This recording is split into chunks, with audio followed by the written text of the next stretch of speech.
On the surface, Dani Clayton, the protagonist of Netflix's The Haunting of Bly Manor, appears to also be its poster child for repression, one of the show's central themes. She's not the sole embodiment of it, of course. Henry Wingrave is so racked with guilt over his affair with his sister-in-law and his abandonment of his nephew and niece/daughter that his subconscious manifests an alter ego to torture him. Hannah Gross is so in denial about her death that she can't bring herself to accept or even acknowledge it for months. I was miles away. Rebecca Jessel unwittingly sacrifices everything for a chance at what she thought was love, perhaps because she had long repressed a desire for a relationship in favor of advancing her career. I want to be a barrister. Now you're talking. Peter Quint harbors such resentment and self-loathing as a result of his social status. Growing up where I did, I'm quite simply not part of the fucking club. An abusive childhood, Why didn't you stop him? that he becomes exactly what he hates. Sorry. And the Willoughby sisters, Viola and Perdita, are so poisoned by jealousy that they each become the Cain to the other's Cain. But what sets Dani apart from these characters is how multi-layered her repression is. She represses her sexuality not only for fear of being othered, but also for fear of disappointing her childhood best friend and eventual fiancé Eddie, and his mother. I hoped I'd have a daughter I could give this to. Both of whom, unlike her own mother, provide stability and affection. You can stay for dinner again. I should go home. No, really, you can stay.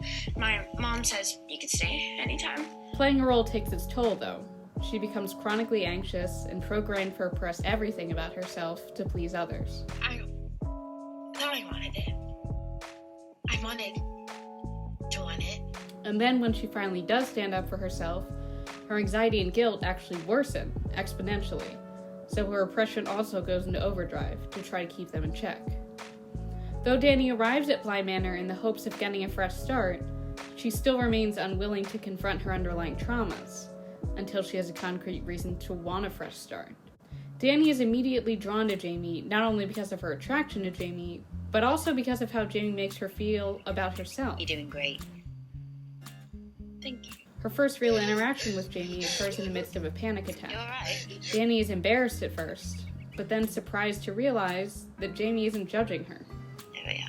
From that point forward, despite years of practice, Dani ironically gets increasingly worse at maintaining her facade. This is partially because her growing feelings for Jamie exacerbate her guilt, but it's also because the more time she spends with Jamie, the safer she feels.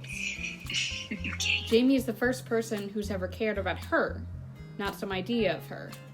And that is what gives Dani the confidence to express and act on her feelings for Jamie. Dani's guilt does temporarily cause a rift to form between them, but conversely, it also strengthens Dani's resolve to be with her. It's Dani who continually makes the first moves in their relationship because Dani's insecurities, while powerful, are not as internalized as they initially appear, which is why Dani is actually Bly Manor's second most repressed character.